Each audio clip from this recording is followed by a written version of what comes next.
Meet and greet with the lovable mascots. Sinundan pa nga ng grand colorful na daily parade. Night Castle light show with fireworks na parang pang international ang vibe. Yan nga ang complete rancho experience sa Christmas theme park sa Mula de Victoria na makikita sa Santo Niño, Santo Tomas, Pampanga. Pero alam mo ba sa halagang 50 o 100 pesos ay maaari mo na ma-experience ang lahat ng ito. Masaya po, tsaka po na-exciting po yung mga palabas po dito. So kayo, babalik pa po ba? Opo, babalik po kami. Bukas. Enjoy naman, lalo na to. Ayaw nang umuwi niya. Ayaw niya nang umuwi.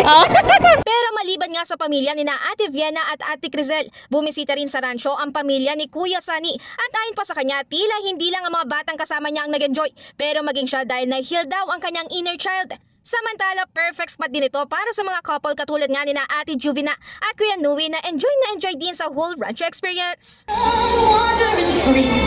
Wish I could be part of that world.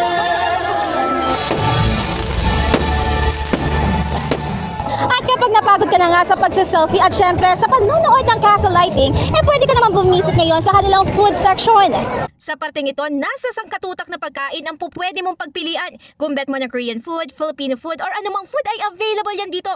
Plus, may pwesto ka kung saan ka nga pwedeng umupo, kumain habang nanonood sa kanilang prepared presentation and entertainment. Kaya naman mapapasabi ka na, oh wow! Sa mga gustong pumunta dito, kasi madaming nagbablog dito sa castle lighting namin, tsaka sa mga float parade namin, much better kung pumasyal sila mismo. Makita nilang actual, makita nilang detalye yung lightings ng castle, at makita rin nila yung mga mascots namin na may mga ginawa kaming customized mascot na local lang sila, but quality na kamukha nung sa Disneyland.